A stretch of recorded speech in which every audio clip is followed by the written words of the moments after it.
हाय trader, welcome back. आपका स्वागत है नए वीडियो में। आज का वीडियो होगा बिटकॉइन के ऊपर। बिटकॉइन को हम एलॉयड वेव और कुछ गैन स्टडीज़ मिक्स करके इसको समझने की कोशिश करेंगे कि ये डाउन ट्रेंड कब तक और कहाँ तक हो सकता है, और टाइम साइकिल को आपस में मैच करने की कोशिश करेंगे कि टाइम साइकिल बिटकॉइन पर कैसे काम कर रहा है। तो टाइम साइकिल आज आपको हो सकता है कि चकित कर दे कि ऐसा टाइम साइकिल बिटकॉइन में क्या आ सकता है। तो आने वाले टाइम में क्या प्राइसेस हो सकते हैं, इन्वेस्टर पर्पज से ही ये वीडियो बना रहा हूँ।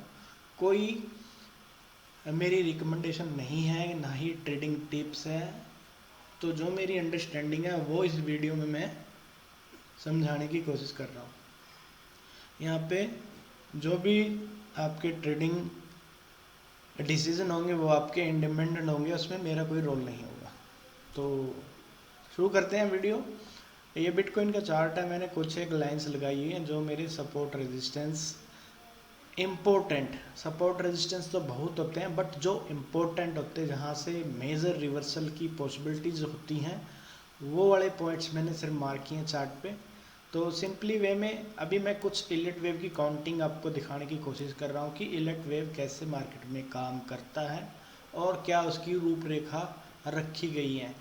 तो सिंपली है कि इलेट वेव हमेशा काम करती है फिबोनाची रेशियो के ऊपर, पहली चीज़। दूसरी चीज़, इलेट वेव के अंदर स्विंग बनते हैं, लेकिन स्विंग का जो फॉल होता है वो लगभग, अगर एक जैसा फॉल है तो वो क्या होता है, एक ही वेव का पार्ट माना जाता है। अगर वो वेव उसको ओवरलैप करने के बाद भी उससे ज़्यादा गिर रही है तो इसका मतलब वो उस वेव का पार्ट नहीं है। तो सिंपल अंडरस्टैंडिंग के लिए मैंने आपको ये शेयर की हैं बातें, तो इनको नोटिस कर लेना आप आपकी फेवरेट स्क्रिप्ट के ऊपर।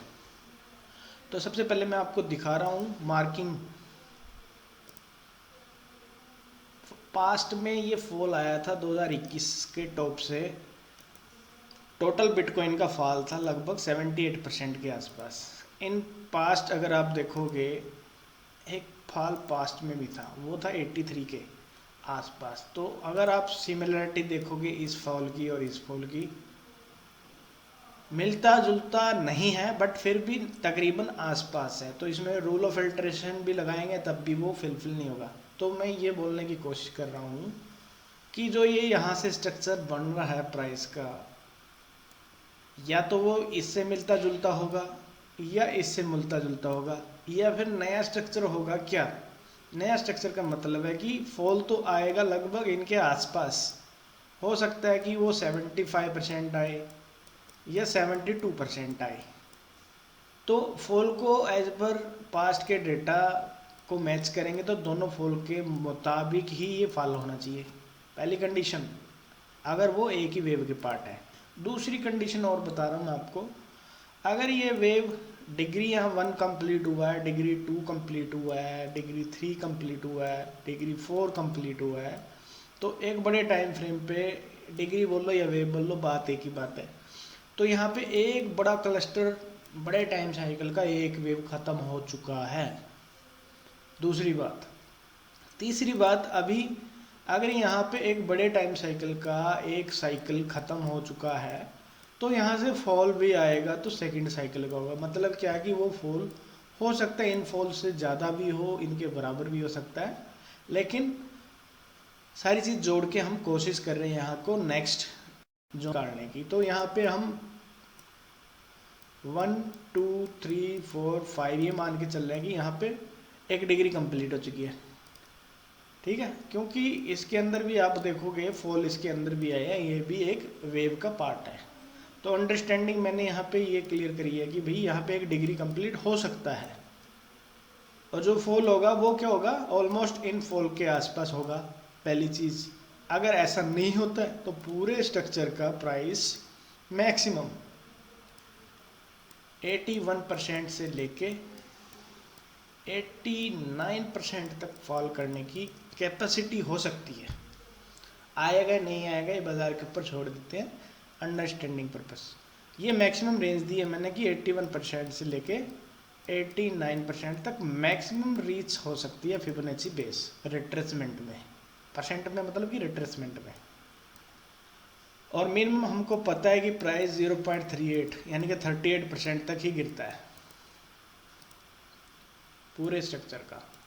अगर वो 38% होगा, अगर ये डिग्री का फॉल है, तो जाहिर है कि वो इन फॉल के रूल को ब्रेक करना चाहिए या फिर इनके बराबर आना चाहिए, क्योंकि अगर एक डिग्री यहाँ पे है, दूसरी डिग्री यहाँ पे है, तीसरी यहाँ पे है, फॉल आया, फिर चौथी डिग्री बनेगी। इस तरीके से प्राइस कंटिन्यू डिग्री को अपनी चलाता रहेगा और पास्ट के लो ब्रेक नहीं होने चाहिए अगर वो एक ही वेव के पार्ट है। अगर वो इस लो को काट रहा है तो इसका मतलब है कि ये वेव है बिल्कुल ख़त्म है, ये नया वेव स्टार्ट होगा, यहाँ से कभी 2 बनेगा और देन आफ्टर एक बुक बिल बोलते हैं ना, बिग बिग बुल रन, फिर उस तरीके से उसको सोचना पड़ेगा, थर्ड वेव बनेगा फिर उसके बाद बड़े बड़ा। तो अभी बात करता हूँ प्राइस की। सिंपली अभी मैंने जो ग्रीन करके लेवल निकाले हुए हैं 34,127, 780 और 21,470 के लेवल हैं नीचे के, जो मेरे अलर्ट वेव से लेवल निकले हैं, जो वहाँ तक प्राइस को लीड करना चाहिए। अब ये यहाँ से कितने टाइम में आएगा वो भी हम कोशिश करेंगे उसको निकालने की। तो अभी सिंपल चीज़ देखो कि एक नई चीज़ दिखाने की कोशिश कर रहा हूँ आप लोगों को। यहाँ पे हम मार्किंग करेंगे हाई टू हाई और लो टू लो, किसको, टाइम को। मंथली कैंडल लगा हुआ है यहाँ पे चार्ट पे। तो इस स्विंग के हाई से ये जो हाई लगा है, इस स्विंग से 47 मंथ का ये हाई लगा है। पहली चीज़, क्या ये हाई मतलब कि जो अभी रिसेंट टॉप लगा है, क्या ये हाई सेम टाइम पीरियड में लगा है? Let me check. तो इस हाई से इस हाई को भी देख लेते हैं। यस, सेम 47 मंथ प्राइस ने इस हाई को लगाने में लिया है, हाई टू हाई की बात चल रही है। तो ये होती है कि टाइम रूल। गैन साहब ने बहुत सारे रूल रखे हैं, किसने उसको कैसे कोड किया अपने अंडरस्टैंडिंग के ऊपर बात है, लेकिन मैं जो सिंपल हूँ, मैंने कोई गैन साहब का इसमें रूल अप्लाई नहीं किया। मैं सिर्फ चार्ट के ऊपर जो हैपन्ड हुआ है पास्ट में वही आप लोगों को दिखा रहा हूँ। अभी आप देखोगे यहाँ पे भी 47 और यहाँ पे 47 मंथली है, और बार डे में भी देखोगे तो सिर्फ 1 डे का फर्क आया है। यहाँ पे 1430 ट्रेडिंग डेज में बिटकॉइन ने हाई लगाया है, यानी कि ये टाइम का हाई सेम टाइम पीरियड में और ये टाइम का हाई भी सेम टाइम पीरियड में ही आया है। अभी ये तो टॉप टू टॉप थी। अगर ये टॉप टू टॉप ऐसा हो रहा है तो प्राइस को रिस्पेक्ट बॉटम पे भी करना चाहिए। अगर प्राइस ने बॉटम पे भी ऐसा किया तो आप देखोगे कि इस लो से ये लो कितने टाइम पीरियड में आया, 47। तो क्या अभी जो लो है वो 47 पीरियड मंथ में आ जाएगा? तो 47 मंथ हमारे हो रहे हैं जाके अक्टूबर में, सितंबर अक्टूबर में जाके हमारे 47 मंथ कंप्लीट हो रहे हैं। दो चीज टाइम वाइज यहाँ पे मैच हो गई है। प्राइस है जो top to top same time period में प्राइस अचीव कर रहा है बिटकॉइन में, और लो टू लो भी प्राइस सेम टाइम पीरियड में अचीव करेगा या नहीं करेगा, ये आगे अक्टूबर के अंदर हम वॉच करेंगे। विंडो क्लियर है यहाँ पे टाइम की, और प्राइस एक्शन भी क्लियर है। तो अभी सिंपल एक चीज़ और दिखाने की कोशिश कर रहा हूँ कि फिब रेशियो टॉप बॉटम कैसे काम करे। देखो, मैं इस लो से ये हाई कनेक्ट किया तो ये फॉल आया लगभग 81% के आसपास का। फिबोनाची का मैंने कनेक्शन किया है इस 0 पॉइंट से, इस टॉप को मिलाया है और ये 81% का लेवल आया है, और प्राइस ने इसको टेस्ट किया यहाँ पे।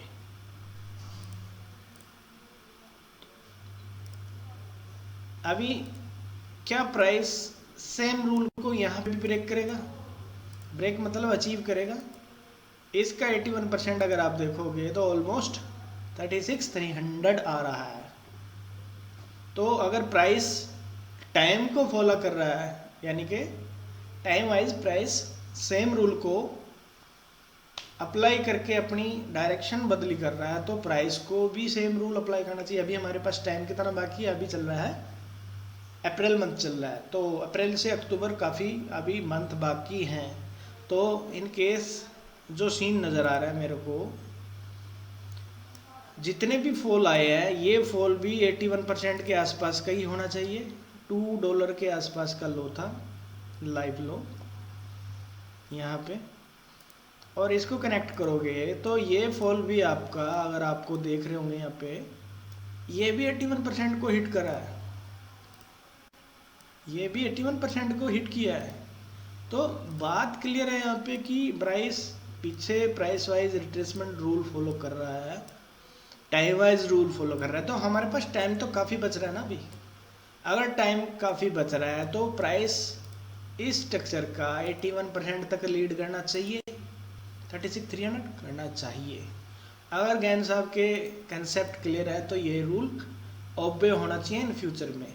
तो मैं यही समझ रहा हूँ कि इन फ्यूचर, इन अगस्त, ये फॉल इस जोन तक आ जाना चाहिए इन अक्टूबर, लास्ट डेट अक्टूबर मंथ, क्योंकि हमारा टाइम क्लस्टर वहाँ पे कंप्लीट हो रहा है।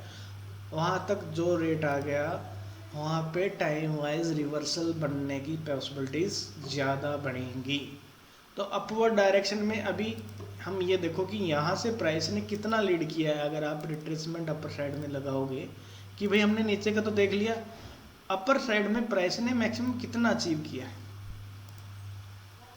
तो सिंपली इसको एक ही रिट्रेसमेंट से देख रहे हैं कि 1 पॉइंट के बाद 3.1 कर लेते हैं। ये कोई गोल्डन रेशियो तो है नहीं वैसे।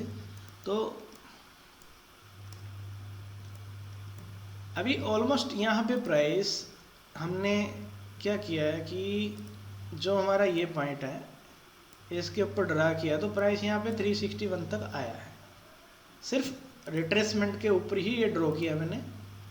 तो अभी अगर हम इसी चीज़ को आगे कनेक्ट करके देखते हैं कि क्या यहाँ पे भी सेम रूल अप्लाई हुआ है, तो यहाँ पे प्राइस नहीं आया है। तो कहने का मतलब है कि रिट्रेसमेंट डाउनफॉल में काम किया है, और एक्सटेंशन में अगर टारगेट देख रहे हैं या रेंज देख रहे हैं, प्राइस फिबोनाची बेस्ड नहीं बढ़ा है। क्या वो पॉइंट वाइज बढ़ा है? तो पॉइंट वाइज भी इसको देख लेते हैं एक बारी कि वो पॉइंट वाइज कितना बढ़ा है। तो सिंपली यहाँ से पॉइंट वाइज बढ़ा है आपका 69,000 के आसपास। तो यहाँ से भी देख लेते हैं कितना बढ़ा है, 1,10,000। तो प्राइस वाइज भी नहीं बढ़ा है। तो मतलब क्या है कि दोनों वेव अलग हैं, इसलिए नहीं बढ़ा है, क्योंकि ये डिग्री अलग अलग है। तो हमेशा प्राइस क्या करता है, बढ़ने के अंदर कभी भी रूल फॉलो नहीं होंगे। अगर ये फॉल 1-2 का है, 3-4 का है, ये 5th है, तो वेव छोटे बड़े हो सकते हैं। तो यहाँ पे रूल ऑफ इक्वालिटी किसी में मैच नहीं हुआ कि ये इम्पल्स में गया है, ये नॉर्मल था, ऐसे हम इसको मान के चल सकते हैं।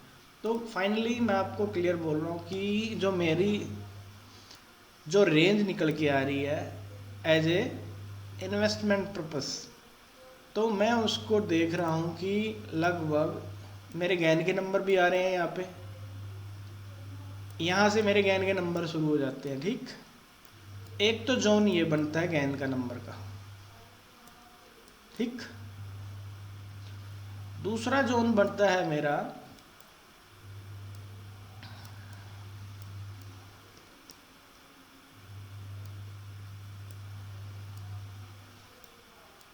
28090, और यहाँ पे हमारा दूसरा जोन जो निकल के आ रहा है वो आ रहा है 27780। तो मैं ये दोनों जोन देख रहा हूँ कि इन फ्यूचर हमारे को इस जोन में प्राइस मिल जाता है। अगर हम और कोई जोन निकालने की कोशिश कर रहे हैं तो इन मिड एक जोन और हमारा निकल के आ रहा है।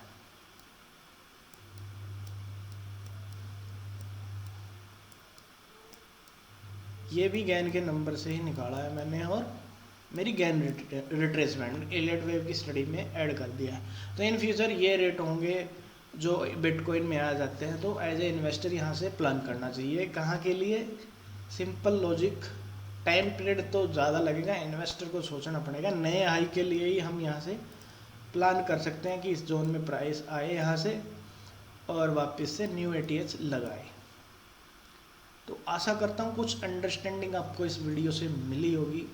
इन फ्यूचर आप कोई भी चार्ट पे मार्किंग कर रहे हैं तो थोड़ा सा अपनी सोच जो है उसको डेवलप करने की कोशिश करें और आपको फ़ायदा होगा उन चीज़ों में। तो टाइम पीरियड क्या होता है, बहुत ही ज़्यादा सपोर्ट करता है आपको। अगर आप फॉल को भी देख रहे हैं ना, वो टाइम पीरियड कितने में फॉल आया है, नेक्स्ट कोई फॉल आ रहा है, क्या उतना टाइम ले रहा है, तो उसको मैच कर सकते हो। लेकिन अलग अलग फॉल, अलग अलग करेक्शन है ना, जो वो अलग अलग नाम से हैं, उनके अंदर रेशियो और टाइम के कंसेप्ट अलग है। सभी में इक्वल टाइम नहीं होता, करेक्शन में टाइम ज़्यादा भी लग सकता है। कोई करेक्शन मान लो 100 डेज में कंप्लीट हुआ है, नेक्स्ट करेक्शन सिमिलर 100 डेज ना लेके अब तो 3 टाइम का एक्स्ट्रा टाइम ले ले, तो वो वैलिड है। तो आज का वीडियो करता हूँ यहाँ पे क्लोज, मिलते हैं नेक्स्ट वीडियो में। तो करता हूँ यहाँ पे क्लोज। Bye traders.